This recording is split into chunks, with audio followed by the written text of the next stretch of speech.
پھر ہم جن مین کو اس کے ویئر ہاؤس میں اس کے کلیگ پاسنگ کے ساتھ کام کرتے ہوئے دیکھتے ہیں۔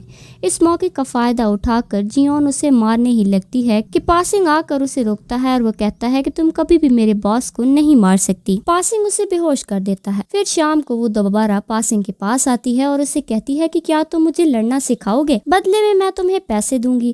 پیسوں کا سن کے پاسنگ مان جاتا ہے اور وہ اس کو لڑائی کرنا سکھانا شروع کر دیتا ہے۔ اسے چائنیز کنگ فو آتا تھا اور وہ اسے وہی سکھاتا ہے۔ کئی مہینے تک جیان اپنے انکل کو مارنے کی کوشش کرتی ہے لیکن وہ ہر بار بچ جاتا تھا۔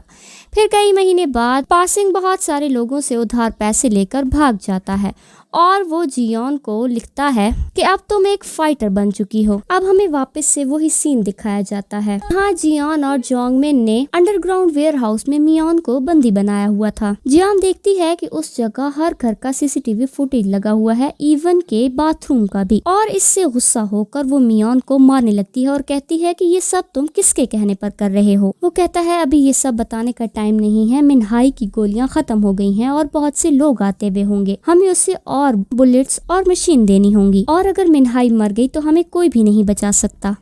وہ اور کچھ کہہ پاتا اس سے پہلے جیونگ مین نے اس کے منہ سے کپڑا ٹھوس کر اسے چپ کروا دیا۔ وہ اپنے منہ سے کپڑا نکال کر وہاں سے بھاگنے لگتا ہے۔ جیون اسے ڈھونڈنے کے چکر میں بیسمنٹ کے اندر ایک اور بیسمنٹ میں گر جاتی ہے جہاں پر اوپر والے بیسمنٹ کا CCTV لگا ہوا تھا۔ وہاں وہ دیکھتی ہے کہ میون جیونگ مین کو کرنٹ لگا کر اسے بندی بنا دیتا ہے۔ پھر وہ جیون کو کہتا ہے کہ وہ وہاں کے ڈراور کو کھولے۔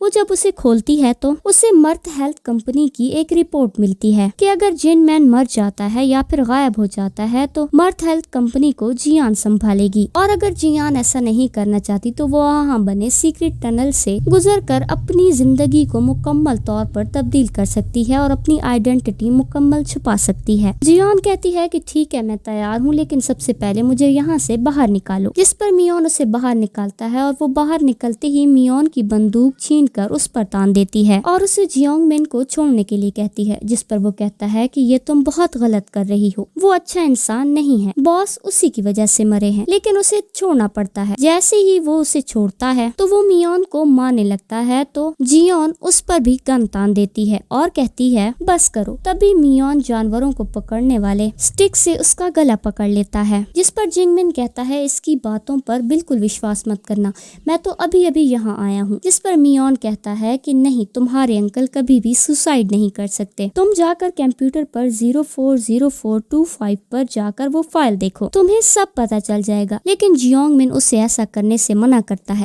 وہ کہتا ہے اگر تم نے ایسا کیا تو ٹنل کا دروازہ کھل جائے گا اور سبھی لوگ اندر آ جائیں گے۔ پھر وہ کہتا ہے کہ اسکول میں جب ان بچوں نے تمہیں بیسمنٹ میں قید کیا تھا تو میں نے ہی تمہارے انکل کو تمہاری مدد کے لیے بھیجا تھا۔ یہ بات سن کر جیون چھوڑ دیتی ہے کیونکہ اسے اس کی باتوں پر بھروسہ ہونے لگتا ہے، اور وہ ویڈیو پلے کرنے کی بجائے میون کو کہتی ہے کہ تم اوپر جا اس عورت کو گن اور بلٹس جا کے فراہم کرو۔ وہاں سے نکلنے سے پہلے میون اپنا چشمہ وہیں پر رکھ دیتا ہے۔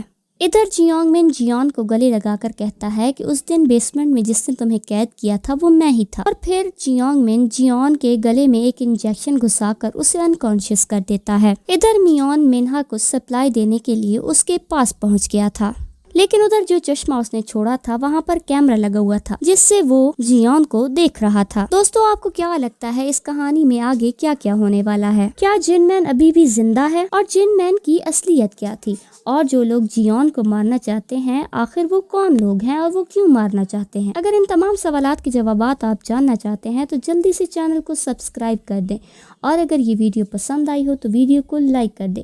جلد ہی اس ویڈیو کے نیکسٹ پارٹ کے ساتھ آپ کو ملیں گے۔